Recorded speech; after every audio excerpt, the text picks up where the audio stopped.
All right, today I am lucky enough to be joined by legendary rapper DC, the Brain Supreme, of course, from the group Tag Team. DC, how you been?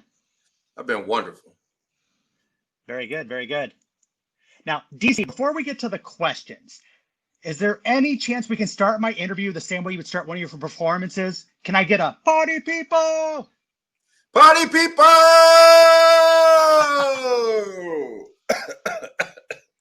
Excellent. I've been doing that for some years. I figured.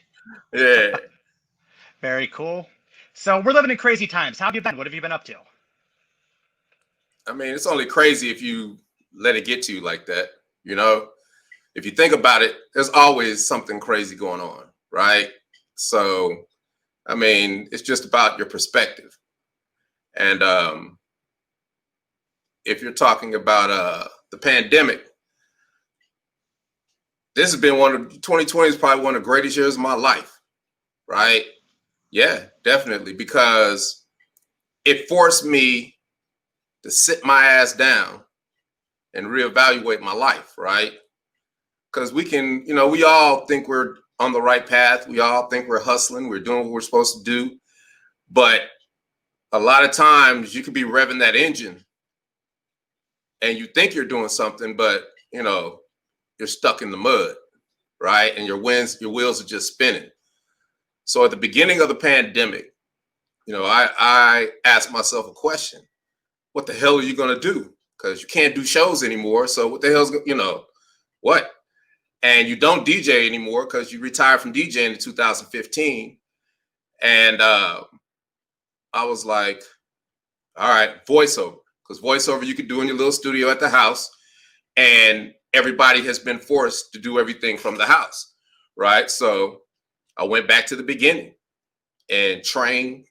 Every class I took, I recorded, went back, listened to myself, the 10-year ago DC, and it was heartbreaking because I realized some things about myself, right? And it gave me a perspective on life that nobody else could have ever given me except myself, for me to see myself 10 years younger. So I heard how bad I was at voiceover at the beginning. I heard how my hubris affected me from learning things because I thought because of who I was and I can overcome anything and I can do anything. But I come from the world of DJing, radio, and rapping, and the world of commercial voiceover, animation, and those other things is totally different. And I had to learn that the hard way. And I organized all my classes, went through everyone, through the month of March, filled in all the holes. And now I have never been better in my life at voiceover, and I have total control and total command over my voice. And I've been booking like crazy. I did the same thing with acting. I could do it all. I could be an actor. You don't even know anything about acting. I could do it. And got sorely beat down at the beginning, right? I started acting in 2017. And it's been 3 years. And, I went back through that and filled in the holes, right? Sometimes you got to go through pain and go through embarrassment and shame to come out on the other side a better man. And that's what I did. And before the pandemic, I booked a national Pizza Hut commercial for March Madness, but it got canceled. But I didn't care because I got picked, right? But I shot 2 movies. I shot one in April, the week George Floyd passed. That week, that was a rough week, but I was in the middle of Nebraska in a cornfield looking at every star in the sky because it was just peaceful, and shot a movie. Then shot a movie in the middle of Georgia. Then booking for voiceover, and just recently booked the Tyler Perry House of Pain episode. And then Geico called me 3 months ago. And because I worked and I know SEO, and because I know how to build websites, because I understand how search works, Geico found my number on the Tag Team website, called it, but I wasn't there. Then they looked on my IMDb because I have all my profiles filled out, and found my agent for acting.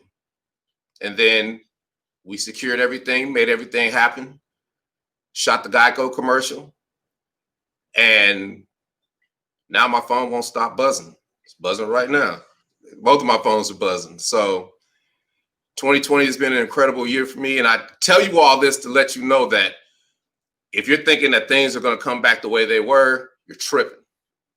It's not going to be the way it was. And you have to think forward, and you have to keep pressing, and you have to play offense. And I guess I just have that gene, and I'm just a hustler, but I've just learned to hustle smarter, and I'm better for it. So that's where I stand right now. And like I say, I'm auditioning pretty much every day. I'm doing so many things now, every time that commercial comes on, somebody's calling to do a show. They're like booking out now, like 2021, 2022. So, I mean, we're in rare air with the Geico commercial, because the only rappers that ever done it is Ice-T, Salt and Pepper, DJ Khaled, and Tag Team. There you are. So I'm very happy. Wow. You really couldn't answer that question any better. So, I mean, was that some advice you would give? A lot of people are pretty negative, or they say how there's sad times. Maybe learn something new, take yourself out of your comfort zone, and just, add on to what you already know. So this is what I learned how to do. And it started a year. It didn't start a year ago. I've always been like this, but a year ago it came to a head because my father passed away, right? Sorry to hear that. And the appropriate response is, I'm sorry to hear that. But for me, when I say my father passed away, I say it was glorious, right? Because this man passed away in his own house. He had medical issues, nothing serious, but just had medical issues that beat him down. He was old, passed away in his house, in his own bed, in his sleep, on his 82nd birthday. Oh, man. Now, if that isn't the perfect, complete life, I don't know what is. And, it taught me that, my parents prepared me for death years ago, all my life. And I guess I know I'm fortunate because it wasn't tragic. It wasn't cancer. But I still lost my father, who's the greatest man I've ever known. And, I decided that I would use that pain, right? Not be a victim of it. So anything that comes my way, negativity, love, joy, hurt, pain, irritation, envy, I use it all and just put it in a ball and use it and move forward. And I turn it into positive energy. And I see myself doing great things from here on out because I have the ability to do that. I don't let negative forces hold me down. Now, some of that is bullshit because there's times where I just be like, man, I'll lay in bed for 5 minutes, then get my ass back up and get back to work, right? So you do have to take breaks. You do have to go through things. You do have to be pissed off. But only thing I can control is what I do, right? And if I'm trying to control everybody else and we're trying to control this person and that person, then you're in a losing battle. And I know that I can change the world, right? Like through this Geico commercial, I've changed lives, right? A friend of mine called me the other day. She's like, DC, you got to sing my daughter. It's like, I ain't about to sing your damn daughter. And I was like, stop. You ain't all that. Sing that girl daughter. And I was like, put her on the phone. And I was like, Mio, why you singing my song? You ain't supposed to be singing my song. Why you singing my song? She was like, 'cause I love it. And I was like, all right, let's sing. Right? And I started singing that song, the Geico commercial to her, and she knew it word for word. And we sang that song together. And she just skipped off, dropped the phone, gave her mother the phone back. And the girl was only 5 years old. Wow. Right? And her mother was so happy that I did that. And stuff like that has just been happening. You know what I mean? Like, I always try to help people, right? my motto is you give what you want first. So I'm a giving person. So all the new artists that come out, anybody who, knows me, I try to help them. Artists come run up on me, be like, hey man, what I gotta do to get in the industry? I was like, are you serious? Yeah, man, just tell me what to do. I was like, all right, I'm gonna say, give me your email, I'm gonna send you a file. And I want you to go through that file and then we're gonna have a discussion about it. And then I'll give you the next piece. Because you can never give everybody everything all at once, right? Sure. So I will help you, but you got to help me help you. And I can tell you, out of hundreds of people who I've given that file to, only one has called me back and discussed what I put in that file. And what I put in that file and what I try to teach people are the things that I wish somebody had taught me when I was a young man, right? The things that, might have escaped my parents from teaching me because they didn't have any expertise at it. They taught me all they could know, and they did a wonderful job. But nobody taught me about the music industry. Nobody taught me about music publishing. Nobody taught me that you get screwed when you sign a record deal. Nobody told me that all the money you spend on, they spend on you for limos and all that stuff, you got to pay for. Nobody told me that, right? So I say that I could change the world because through just simple gestures of kindness to people, people have been flooding every social network we have. They're flooding my social networks saying things like, this made my 2020. This hand down, every time I see this, I laugh. And you said these are crazy times and we all need to laugh a little. We all need to be a little happier. We all need to, get out of what is really killing us. But I choose to focus on what I can control and keep pressing. I'm on offense. And my knowledge is my defense. And it was interesting you said, do something new. So through this pandemic, I reinvented myself, went over the old stuff. Then now I'm taking music theory, I'm taking music production. And what people don't even understand is that this is the greatest time in history to learn something because we all are in the same boat. Everybody has to Zoom. Everybody has to use these platforms. So teachers not teaching no more. There's teachers, I'm not about to be around them nasty ass kids. What can I do? Well, there are tutoring sites out there and they're making a killing because everybody needs to learn something. So now I have a tutor for everything. I've got mentors for everything. I got mentors for SEO. I've got mentors for video editing, movie trailers. I got mentors for voiceover and animation, voiceovers for, music theory, learning how to use these drum machines because the creativity has never suffered. The technology has to meet the creativity, right? And I haven't touched a drum machine in 20 something years. So I was trying to learn this drum machine for like 4 years. And I found a tutor. She taught me that in 2 weeks. Wow. Taught me how to use a new DAW in 2 weeks. Taught me how to use another drum machine. Now put it with the DAW. Now I'm making beats again. Now I'm making jingles for ad agencies because I'm already in that world. I'm making soundtracks for movies because I'm in that world. So I get to make records, but don't have to put them out. I don't have that pressure on me because I figured out a different way of doing things. There's always a different way that you can make your own way. And, I could say it's because of who I am, but, it's not, because the Whoomp side doesn't know that I act and the act side doesn't know that I did Whoomp. And now those worlds have collided in spectacular fashion. And incredible. Sky's the limit. Now, if they're, everybody can achieve their dreams if they're willing to work for it. And a lot of our people, a lot of people have given up, or a lot of people are sitting around waiting for it to come back like it was. And it's not coming back. We're going to be in this for a while.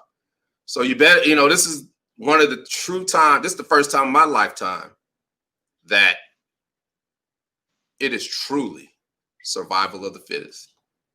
Right. Like, no doubt it's survival of the fittest. So you better be trying to learn something new. You better be figuring out what you can do, how you can do it, and what you got to learn to do it. And it's there for you. And a lot of it's free. But people are stuck in their own stuff. So, like I said, all I can do is control what I do. And that's why I do these podcasts. I'll talk to anybody who wants to talk to me, because there's somebody out there listening now that saying, wait a minute, never thought about it that way, and that might be just a spark that they need to change their life. And that's how I'm trying to change people's lives. Just telling people what I wish somebody had told me when I was younger. And it doesn't matter how old you are, as long as you're breathing, you got a shot. Yeah. And I think we know why your phone's ringing off the hook. You're getting all these offers. Your positive attitude obviously is the reason for that, and your ability to learn new things. Mm-hmm. Yeah, man. And the key is, I had to learn how to learn, right? You don't just learn. You have to learn how to learn. And here's an example.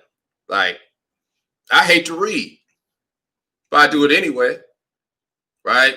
So I use a piece of AI software called, Natural Speaker, right? I take the text, throw it in Natural Speaker. I got 15 voices that sound like humans. Now that software is speaking that whole PDF of what I got to learn, and I'm reading it at the same time, and I figured out a way to retain it. And that's the way I had to learn how to retain, right? Because a lot of times you can read, and I feel like I'm dyslexic. So when I'm reading, I'm daydreaming, I'm thinking all kind of stuff except what I'm reading, and I don't retain it. So if I got to read it, I'll read it. But then, reading serves another purpose. If I read out loud, I'm practicing voiceover, right? I'm honing my skills at voiceover, right? So I'm killing 3-4 birds with one stone. But I could throw it in the AI, it reads to me, and I can read along with the AI and practice voiceover and retain it and get an understanding of what's going on. So that's why I become a better actor, because the first thing I do is take the script, throw it in the AI reads to me, I'm doing whatever I'm doing, but I'm catching things as it reads over and over. I'm catching things. After 3 passes, I know exactly what that scene is about. And then the words come to me. I'm not sitting there trying to memorize words. The words come to me because I understand what the scene is about. Therefore, viscerally, I can teleport into that experience in my past life and use that pain or use that happiness or use the things that help me become a better actor, right? So that's just one example of learning how to learn. You reverse it. Sometimes I hate writing and I write well, right? But sometimes you get stuck. So if I get stuck, I'll pick this phone up, put it on record, and just start talking. I write whole press releases this way. Then dump it in the AI. It transcribes it, puts it into words. I go back. You might do 90% of the time. I go back. Now I got the whole thing. Now I can go in and tinker. Then I send it off to a proofreader. And proofreader's like, I didn't even have to make that many changes. Then I send it off, press release. Now nationally, everybody knows I've done a Geico commercial. It's shit like that I have control over that help me create breadcrumbs. It's about creating breadcrumbs that lead people back to you, right? And, all this is theory, you know what I'm saying? But I sit here today, very happy because things are going well in my life. And isn't that what it's all about? So, I mean, there's so many ways to learn. I get courses. And if I don't know, I go to a site called Wyzant, WYZANT.com. It's a tutor site. Okay. I want to learn how to do this. Find a tutor, pay them $30-$40 an hour just to even talk to them. Well, how do I do this? Well, they have the expertise in it, so they're going to teach you. And then you rack up a bunch of those, you're learning everything quickly because you're not having to do the research, find it, go through the frustration. There's nothing, I can't find nothing in Google about it. Well, you were using the wrong term. It's not your fault, but it happens like that. So now I've got 8 tutors every day teaching me something, and, you don't have to go as hard as I go, but if you want to do one thing, there's somebody out in the universe that is more than willing to run their mouth about it to you. You know what I'm saying? So, and here's another one. Everything has an organization, right? So if I get stuck and say, this perfect example. This is how I started getting the shows. There's an organization. First thing I did, I went to all the, talent agents or booking agents in the music industry. It was like, tag team wants to do shows. Okay. Everybody's like, yeah, whatever. Because what have we done? All we got is one song, right? But a couple of people, maybe 5 out of 100, give me some bites, and it's like, cool. That's not effective. That's not going to help me get shows. So I started looking at all the organizations. Come across this organization called IEBA, International Entertainment Buyers Association. I'm like, what the hell is that? So I call him up. Dude gives me the whole game. This is what this is. These are the buyers all over the world who buy entertainment. These are the venues where the buyers pay the vendors or pay the auditoriums, arenas, theaters, stadiums. They pay them to have concerts there. These are the concert agents who put on concerts, Live Nation. These are the people who go to the booking agents to get the talent to fill up these stadiums, arenas, and theaters. All the talent agents are there. Not very many artists. So I'm in this convention, 5,000 people, maybe 100 artists, and I'm surrounded by everybody who can get me paid.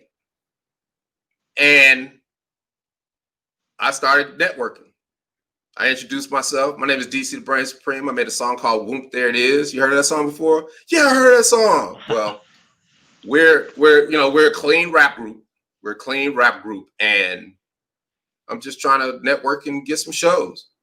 And the fact that I said we're a clean rap group, I see their ears perk up. And I've had people from Hard Rock Cafe, Ice Capades, rodeos, state fairs, casinos. We do such a varieties of shows now in any venue, anywhere. And I attribute it to that and laying those breadcrumbs and meeting all those talent agents and all those directors of rodeos and state fairs and, just running up on people. I'm the only black cat there. And I got a big giant Whoomp There It Is t-shirt. Right?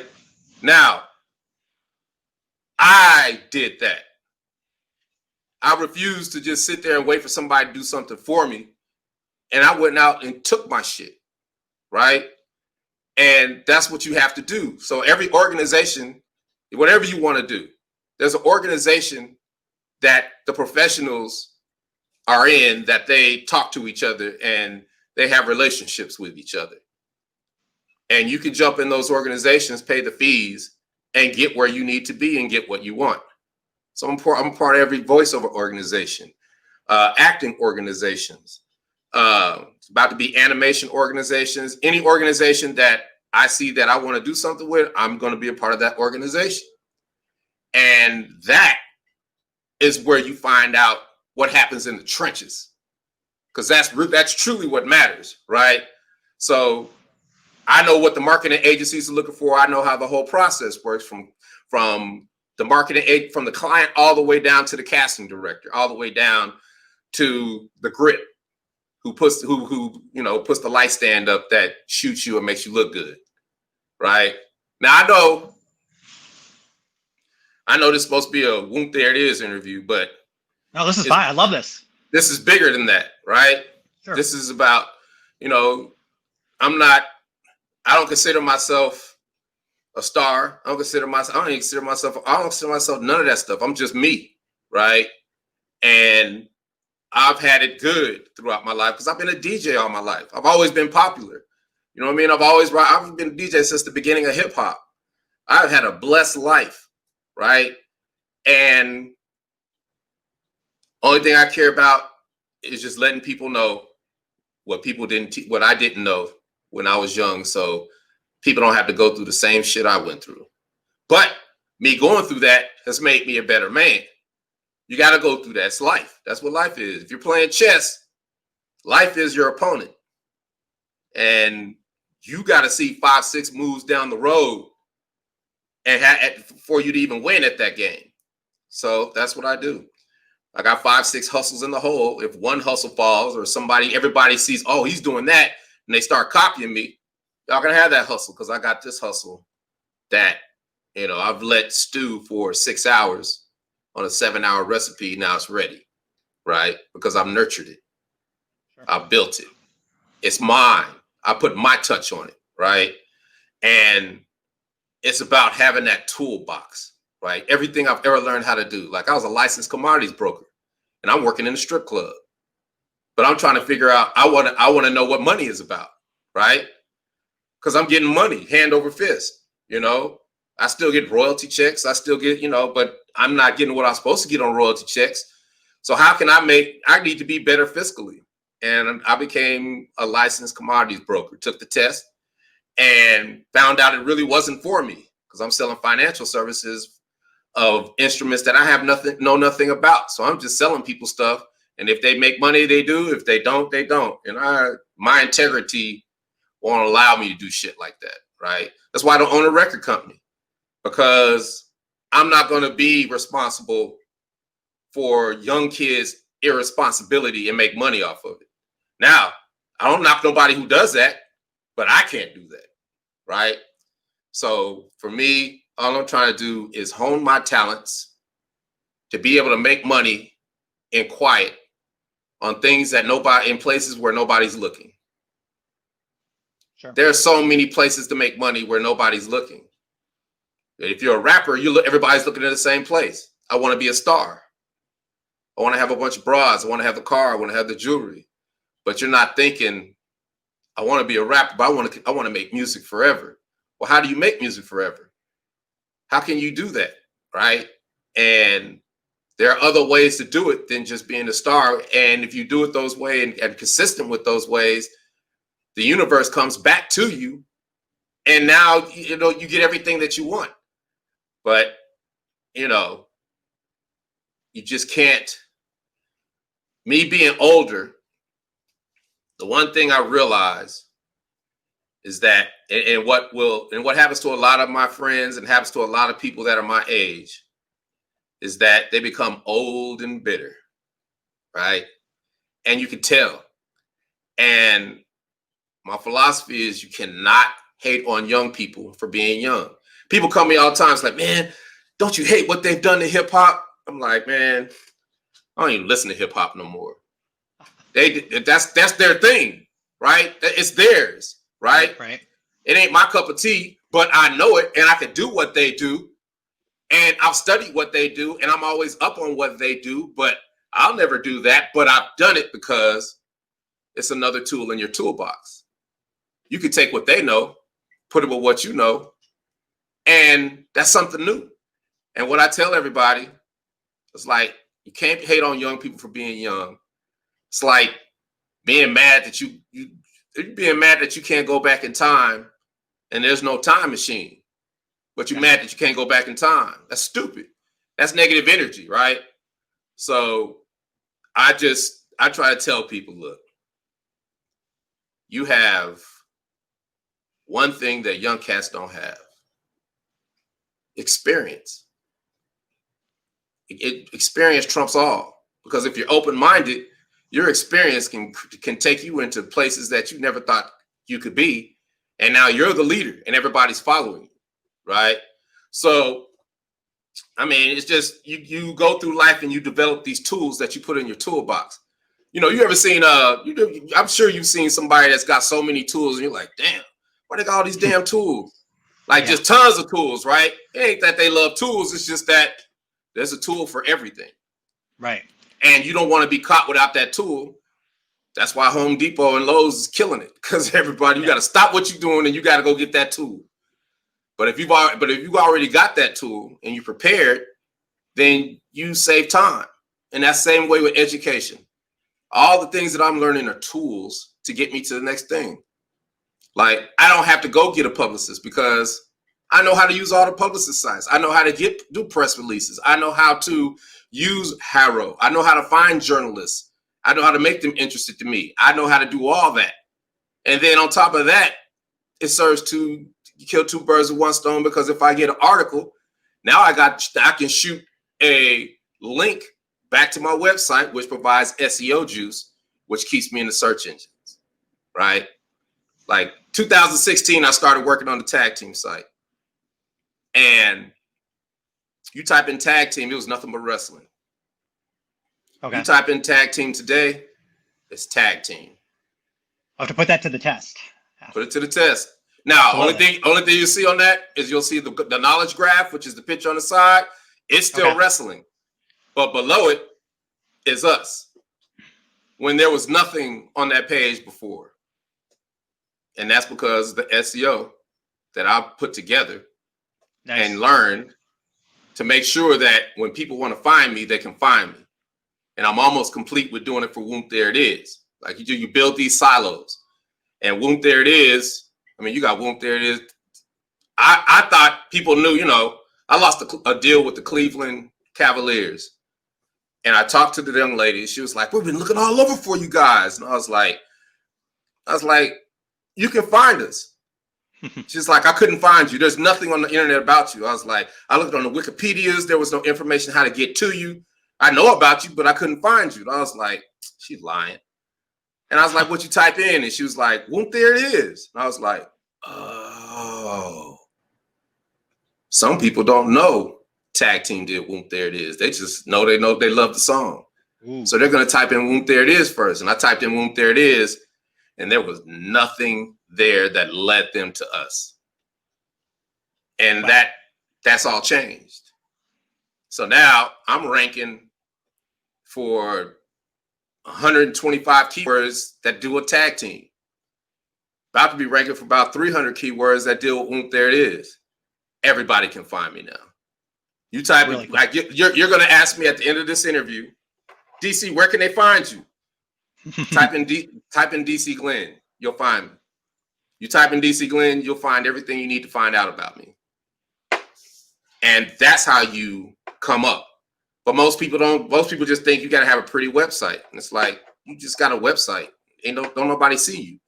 And I asked people, I was like, if you were looking for you, what would you type in? Because it's like a mirror. You're looking at yourself like, how would I find me? What would I type in? Right? And if you type in those words and you're not there, that means people are looking for you and they can't find you. And you're always going to be stuck. That's a problem. It's a problem. That's a problem. So I have the ability to create my own luck because the internet is the biggest apparatus in history of mankind. And I know how to wield it and, not manipulate it, but I know how to impose my will upon the world. Now I have to be ready and really take advantage of all the opportunities that are going to come my way. And it took years to set that shit up. So don't think I know I might talk about it and make it sound easy, but this took years. Years. Wow. DC dropping knowledge. So there's a couple things I want to hit on. So you brought up how you were DJing until 2015. What is the ultimate goal as a DJ? Is it to get a packed dance floor using your incredible mic skills to get everybody hype? Is it to meet women? What would you say? See, that's a hard question because I've been DJing since 1982. So you've got 30, 35 years of it's different. Okay, the beginning is because I saw Steve and a couple of his friends DJ and I thought it was cool. I want to DJ. But then because we were at the beginning of hip hop, 81, 82, 83, right? Planet Rock. You know what I'm saying? Sugar Hill Gang. I mean, we're there, right? We're loving those records. And my friends are DJs. My friends got a band. So they're singing. I want to be the singer in their band. So for me, it was about music at the beginning, right? Music. And I just thought it was cool. Then it became actually about being a good DJ because it was hard. I had inadequate equipment. You know what I mean? I graduated from high school, went to Sacramento State University, and I had a fraternity party, and I thought I was the shit, and fucked it up. You know what I mean? The speakers blew, picked up the record off the wrong record half the time. It was horrible. I could have gave up right there because it was that bad, but I didn't. And every weekend, I would call them the dining commons where everybody eat, where all the four houses where everybody, the dorms, everybody ate. I would move all those chairs and tables and throw a party every Friday and got better at DJing until, after my first year, a good friend of mine, Johnny Z, he's a producer, right? He wasn't a producer then. I taught him how to produce. I taught him about rap music. I taught him how to DJ. I taught him everything. White dude, one of my best friends in life. He got a 4-track, right, for Christmas. And he was like, I don't know how to use this thing. I was like, I'll figure it out. And I figured out how to use a 4-track. And my boy had an 808. So I figured out how to make songs. So I went over his house, made about 10 beats on the 808. Now I got the tape on the 4-track, and I just started adding stuff to the songs. But because I'm a DJ, I can make my own songs, which goes back to the beginning of hip hop, 2 turntables and a microphone. And every day in class, I'm writing lyrics. Then I'm putting together whole songs. Then he started putting together whole songs. Wow. Then I send a tape to Steve. Steve starts putting together whole songs. And because I can make songs, now I become a better DJ because when I hear records, I know how they made that record. Right? So a lot of things rub off on you.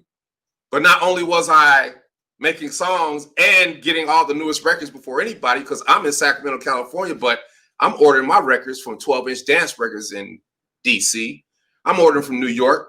I'm going down to San Francisco. I'm ordering records from LA. So I'm getting records from every part of the country. So I'm not missing anything. And then I'm exposing my audience to everything that's new before they even hear it on the radio. And that's when I learned the value of being a DJ. Moving all them damn tables by myself, putting them chairs back. You know what I'm saying? And I got good at it. So I ended up doing all the fraternity parties. I ended up DJing at the clubs in Sacramento. I ended up doing all the big fraternity parties all up and down the West Coast. And then I'm going to go to Atlanta. Steve's in Atlanta because he goes to the Art Institute. And I'm like, after graduation, I'm moving to Atlanta. Right? Because they took me to a club called Magic City, one of the greatest strip clubs in the history of strip clubs. I had $500 in my pocket. And in a half hour, I didn't have $500 anymore because they took them girls. I spent it on Tinkle and Sparkle. Remember the names and everything. They are my heart. They my friends to this day, right? Excellent. And I went back to Cali, finished up, got a U-Haul. Steve came out, and we drove right back down to Atlanta. I get to Atlanta. I had a job at CNN because my major was communications. So I had it lined up. I go to Magic City. The DJ sucked. I was like, man, what's wrong with that DJ? He's like, man, he always be fucking up. Talk to security. I was like, man, I'd love to work here. He's like, they go to owner right there. And I was like, Madge, you need a DJ? He's like, no, I don't need no DJ, but I need a cook. Come see me Monday. So I went and seen him Monday. And he's like, you can be the cook and you can be the backup DJ. I said, cool. I went upstairs, put my apron on. I cooked 2 orders of chicken wings and a salad. DJ Andre came, was like, DC, I got to go run some errands. Why don't you DJ for me? And I DJ'd the rest of the day. And all the girls was like, who the hell is that? And I made them more money than they had made in a long time. And the first on every Sunday, the first one Sunday out of the month, we'd have a meeting, right? And I had got hired that week of the meeting that was on Sunday. And the girls stood up and it was like, we want him. And I was the head DJ ever since. Nice. And so you can imagine that, you know, there's different worlds colliding. You know, I'm a rapper, but I'm a DJ, but I like to DJ because of the music, but I love DJing because of the women. But then I fall into the ultimate place where all the women are, hundreds of women every night that are butt naked. And I'm their DJ and they all love me. And I'm a rapper and I make beats and I do all this, right? So my life has always been good. Sounds like it. It's always been good. And living the good life. Yeah. And I developed ways to, you know, everybody says I break records now, right? And it's like, okay. But back then there was no breaking records. It was the record companies would have reps in each region. The reps would bring you vinyl and then they'd leave you alone, right? And, you know, the ones who just were getting a check would do that. But then there was one named Doug Craig. He worked for AM Records. He bought me a record. He worked for Epics. I'm sorry. He bought me a record and it was Candyman. And he was like, man, I need you to play this, man, because they don't believe this is a good record. I think this could be a big record. I said, all right. So I played it and a couple of girls liked it. So if a couple of girls like it, it's in rotation. Now your song is getting played 3 times a night, right? And a lot of people ask me, DC, did they used to come and pay you to break records back in the day? The cats like, first of all, there wasn't no CDs. There wasn't no thumb drives. There were only cassette tapes. People forget that, right? So I don't even think people thought about taking a cassette tape to the DJ and having them play it, right? And you had to have vinyl. If you have vinyl, I could play it. But people wasn't pressing up vinyl back then, just the record companies. And Doug Craig came back and I said, hey, man, Candyman's hitting. I was like, hey, Cookie, come here. Tell us, man, what you think about that Candyman record. She's like, man, that's my shit. I dance to that shit on stage. I love that shit. I was like, you gonna go up next for me so we can show him. And she went on stage and I showed him. And when the record came on, just a little bit more in her step, and dudes start spending money because she's shaking her ass to a song that they don't even know, but they love her and she's shaking her ass to it. Now they love the song. And he saw that and wrote his report back to LA and New York, and they didn't believe him. But that record broke, and it broke out of the Southeast, and then it became a big record. And that was my formula moving forward. All the reps would come and see me and bring me records, and we break, you know, if the girls like your record gets broke. Because V1, the station in the city wasn't even playing rap and hip hop back then. See, I got here when LA and Babyface got here, when Bobby Brown got here. You know what I mean? Like, I was here at the beginning of the whole Atlanta Hollywood experience, you know, coming up experience. So, you know, I'm the roots. And, you know, I'm still making music, but I'm in a different region. I'm in the Southeast. I'm in Atlanta booty shake, right? But I'm making hip hop. And I just, you know, me and Steve had a heart to heart. I was like, we got to start making up-tempo stuff. And he was like, man, I don't know how to make that stuff. I was like, dude, it's all the same. I was like, just think Planet Rock and Egyptian Lover. Because that's the essence of hip hop. But right. That could be the essence of bass, right? You can get away with bass like that. And that's how we made Whoomp There It Is. And Whoomp There It Is had kind of already been written. It was I got a stack of rhyme books. And, you know, he makes the beat, and I'm like, okay, what song can go with this? That beat could have went to a whole bunch of other songs. But Whoomp There It Is was the one. Because Whoomp There It Is was like a party saying that everybody was saying, right? And we put that together in August of 1992. And I had a cassette tape, and I had to go to work that night.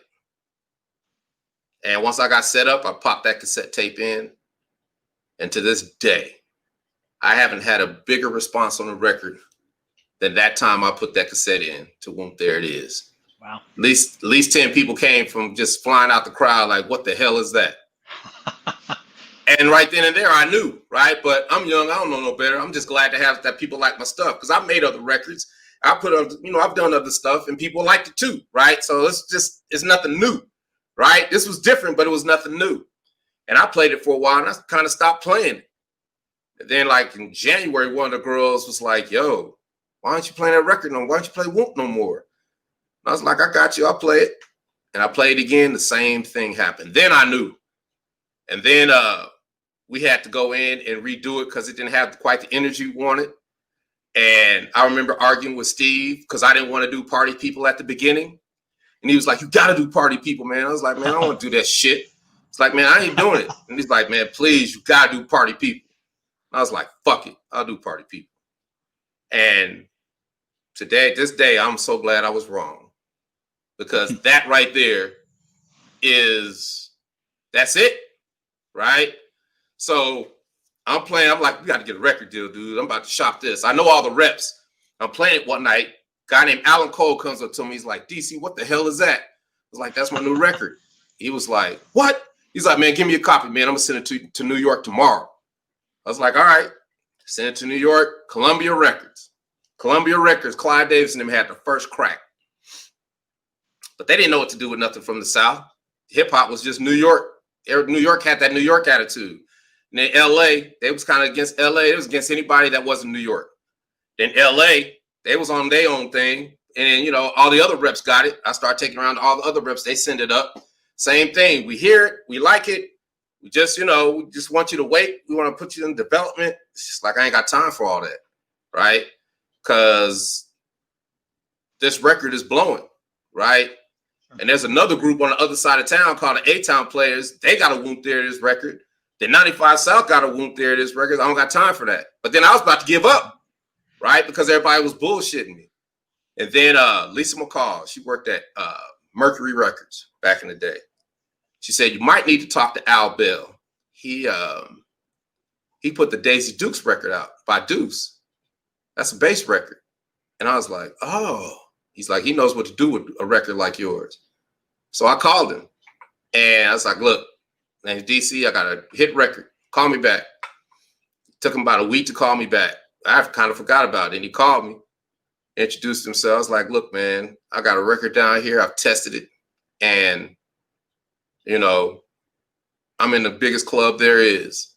And people love this record. Let's do something. He was like, all right. I was like, you haven't even heard the record. And he was like, and I'll never forget this. He said, brother, I don't have to hear the record. I hear it in your spirit. So let's agree to it. Let's agree to agree. I said, all right. And then we signed a fucked up record deal. but that's cool. But we had a record deal. And Freaknik 93 was my last night at Magic City as a DJ. And a month and a half later, I'm platinum. Dang. So how does your life change? I couldn't imagine. It didn't, because I worked in the club. And I would watch all them artists come in. And I would watch them rise and fall. And I would watch them treat people like shit. And act like stars. And be egotistical. And not be down to earth. And I vowed to never be like that. Plus, I was raised by two incredible parents that wouldn't have accepted that. Right?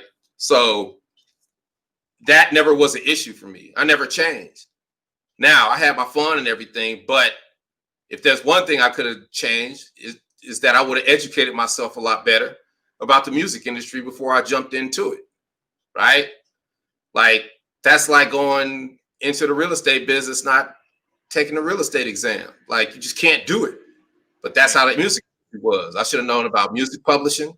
Should have known about copyrights, should have known about how deals are made, should have basically been a paralegal. So what I'm reading, because that's what I basically have become, because we've been in a 20-year lawsuit with two record companies fighting over us. So I'm basically a lawyer because I did all the discovery. I put all the narratives together. I went and got all the other cases where the record company got sued here, got sued there, and read all that discovery and came up with formulas to where we could get our publishing back, right? And all that work. And I could have made records, but we were stopped because I wasn't going to make a record. And one of the two record companies comes out and says, well, you still owe us money. You know that you're under contract, and you know that would have pissed me off. So our career was stymied. And, 2017, all that was resolved.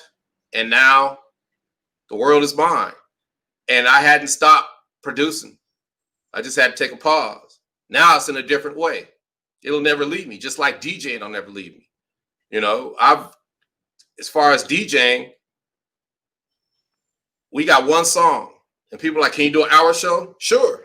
Because I DJ for the first 45 minutes. And I get to go back to the 90s and do a DJ set. The same one I've been doing all my life. Because I know that music better than anything. Because I grew up in it. I did all the biggest clubs then. So I just feel the crowd. DJ, then I went to comedy classes, right? Oh. Why would you take comedy classes? DC, you gonna tell jokes when no. I took comedy classes so I could develop funny material to segue to songs that people don't know, right? Like, that's the quickest way to get, you play a song, you start rapping on a song that nobody knows, they're milling around, they're looking over here, they're not interested. But you set that song up through entertainment, now that song means something. And if it's got a good beat, it don't matter. And you do that till we get to Whoomp. And you can spend 10 minutes introducing Whoomp There It Is. Because they're going nuts, because that's what they want to hear. And then we finish Whoomp There It Is and we're done. Whoomp There It Is, I'm done. Nice. So we talked about all those 90s songs. Now, what is your favorite 90s rap song not called Whoomp There It Is? I don't know. I mean, I really couldn't even tell you. Because I like some go-to song. As far as DJing? Yeah, to get the crowd dancing. If it's a 90, I mean, it just depends. It depends on where you at. Like, see, that's the part of DJing that people don't really understand. It depends on the crowd. Yeah, you got to read the crowd. So if you don't know where you're at, and I'm in LA and I play something in New York that was hot in New York, that was hot in Brooklyn, it's not going to relate. Just like if I play Boys in the Hood in New York, it's not going to relate. So if I had to play one, I'm playing anything Tupac, anything Biggie. Not anything, but any one of those hits. You can always do California. You can always do you can do that. You could do some SWV. You could do I don't know, man. You can do some DMX. Like it depends on what part of the 90s you're in. If you're in the early part of the 90s, you're doing different things. You're doing a little more R&B. If you're in the middle, you're doing a lot of puffy stuff. If you're at the end, you're doing DMX, Yin Yang Twins, stuff like that. You know what I mean? So it just depends, right? So I can't really answer that question because I go back to the 80s. I just throw on some Michael Jackson. Always works. Always works. Off the Wall or Off the Wall, PYT, always works. So it just depends, man. I really don't have a 90s go-to. Rob Bass, just my label mates. Rob Bass, Tone Loc, Salt and Pepper, JJ Fad, you know what I'm saying? 69 Boys, any other, it just depends on the situation. So now my favorite record of all time is Young Jeezy, Thug Motivation. Nice. Because I was there. Right. Oh. And it was around me. And it's a perfect rags to riches story. And the lyrics are just so incredible that song is the only song I can listen to over and over and it still moves me.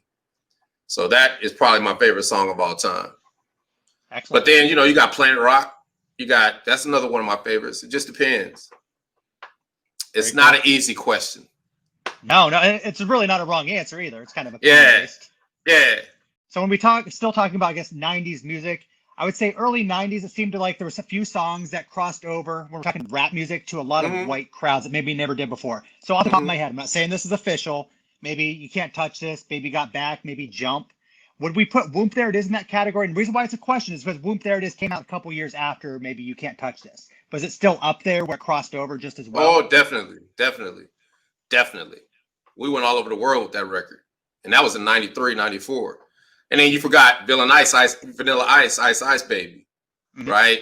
You know, there were a lot of records crossing over, but coming out of the Southeast, Whoomp There It Is set the pace. Because we went platinum very fast. And we're still one of the biggest records in the history of recorded music as far as physical pieces, right? And that's something I'm very proud of, because there's a lot of artists in the 80s and 90s that didn't even go gold or didn't even go 10,000, right? So I'm very happy with how it went. I'd probably do it over again just because it led me to a Geico commercial. And it doesn't incredible commercial. It don't get much bigger, and it hasn't even started. Like that's all year long. You know how Geico commercials work. Oh, absolutely, yeah. If it pops, it's all year long. For sure. So I feel lucky because I've been a part of history. Definitely. Where I've consumed the history and been a part of it, and the history has consumed me.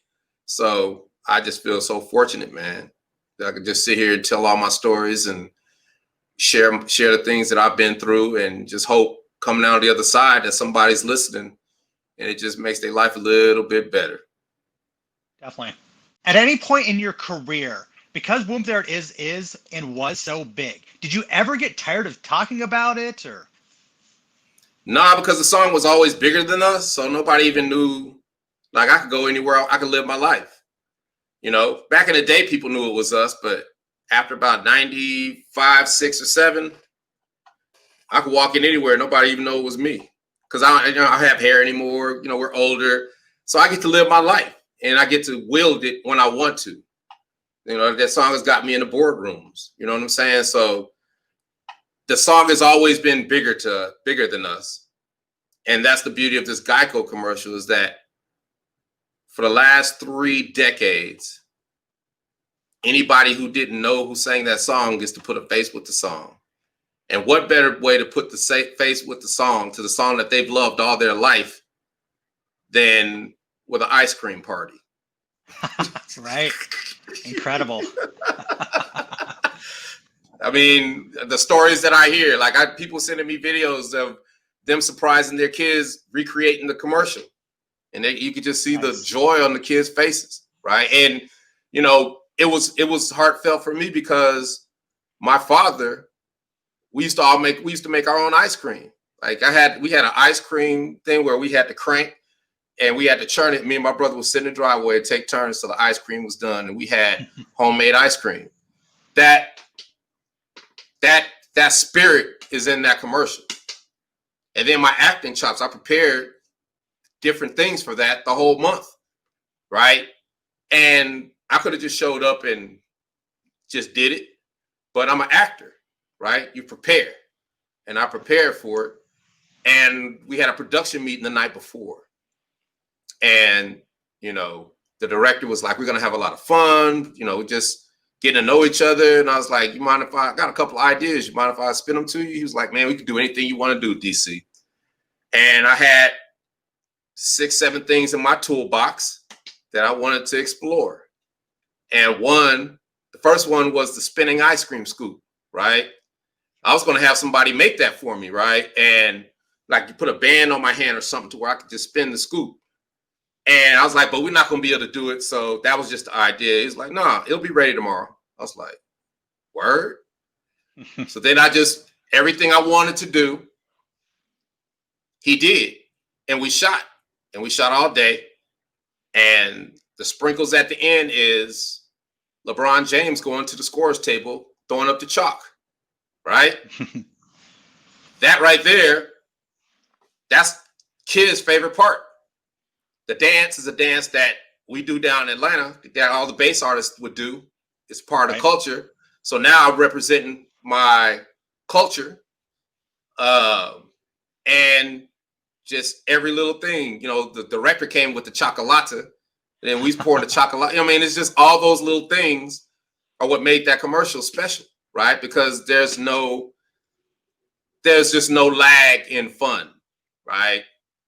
The only lag in fun is at the beginning, but the beginning is necessary because it has to be boring at the beginning because you jump into something that's so fun, right? So, I mean, it's funny because it's not the first one. Y'all gonna see me in, Star Wars movies and Marvel movies. Everybody's gonna see me, I promise you, because I put in the work. Incredible. You know what I mean? I know this is gonna happen, and it's up to me. Only thing I have control is what I do. So I try to be healthy. I work out every day. I try to eat right. I got good health insurance. I go to the doctor Geico. all the time. Hey, man, I do what needs to be done because I got a lot to do. So I just, Whoomp There It Is has ended up being just such a classic. I could have never imagined that it would be just such a classic. Like, to live a classic, right, is just incredible because you get to see the joy it brings to everybody.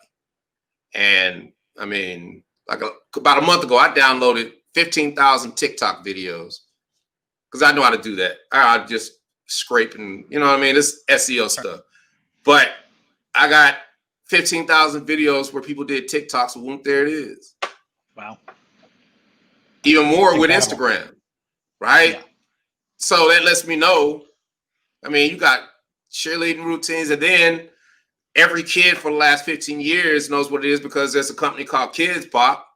They recreate songs. Whoomp There It Is was like their #1 song from 2000 all the way to now. And every elementary school, preschool kid, they use it for when the kids, they just dance and they sing the song and they got a little routine to it. Right. So every kid for the last 20 years knows what Whoomp There It is now gets to see and relate to it, right?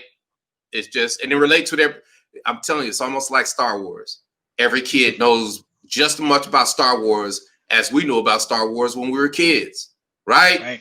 It's like something is that classic that it crosses generations. I just try to be humble about it and be grateful and just keep pressing. That's all I can do. So I hope I've answered all your questions. Absolutely. Before I let you go, can you give me a little more insight on your acting career? So what is the ultimate goal? Is there a milestone? Are you trying to maybe do a movie with a Tom Hanks or a Denzel Washington? Or you said something about Star Wars? What's the ultimate goal there? So my agent asked me, what do you want? What do you want to do? And I was like, I don't care. Just keep grinding, sending me auditions. Just keep putting me out on stuff. She was like, you don't have a bucket list? And I was like, since you put it that way. I was like, I want to be in The Mandalorian. Nice. I want to be in I said, anything Star Wars. I said, we live in Atlanta. They shoot all the Marvel movies down here. How come I have an audition for a Marvel movie? But that part of communication. Like, your agent needs to know that you want to do these things, right? Mm-hmm. So, I've always tried not to rock the boat because I don't want to be one of those artists who's always like, well, how come I didn't get to go out for Black Panther? And how come I didn't? I'm humble. I'm grateful that I even get to audition. Because there's people that go 10 years that don't even have an agent, don't get to audition. And I audition damn near every day. So I'm grateful. Incredible. Right. And for me, I want to be, it doesn't matter. I just want to be prepared for whatever comes my way. So I could be the commercial guy, right? Because the commercial guy makes a lot of money, right? But absolutely. I could be, I would love to be in a Rock, or any movie that The Rock is in, even if it's for 5 minutes, even if it's for 5 lines. I'll take small roles in big movies, or I'll take a big role in a small movie. It doesn't matter, because it's just about being prepared, because you don't know what's going to be big or not, right? And if you become a part, if you take something that's small and it blows up, now everybody knows you, right? Mm-hmm. And everybody's looking at you like, man, you knew that was going to be big, or you're big. It's big because you were in it. Well, we got this other movie for you, and then you start getting opportunities. And then I'm not trying to be a star. I just want to be a working actor, a working voice artist, a working music producer. I want to be ambidextrous in everything I do, and just be able to knock out the park any opportunity that comes my way. So it's a simple focus. Just be a better man than you were yesterday. And that's all I can do. Very cool. Very good information. Definitely dropping some knowledge. Before I let you go, how can fans keep up with you? Want to promote an Instagram or anything like that? Type in DC Glenn in Google. Like you That's said. it. Type in tag team in Google. You'll find me. I'm everywhere. That's all you got to do. Because everybody doesn't use every platform. So, and then all my everything is DC Glenn. So all my handles got DC Glenn in it. So that's all you got to do. Or type in Whoomp. You want to find Steve? Type in Whoomp. There it is. Tag team, Merciless Music. You can find us because I know SEO and I do this. Very good. DC, the Brain Supreme, thank you so much for your time. You got it, man. Take care. Take care. Mm-hmm.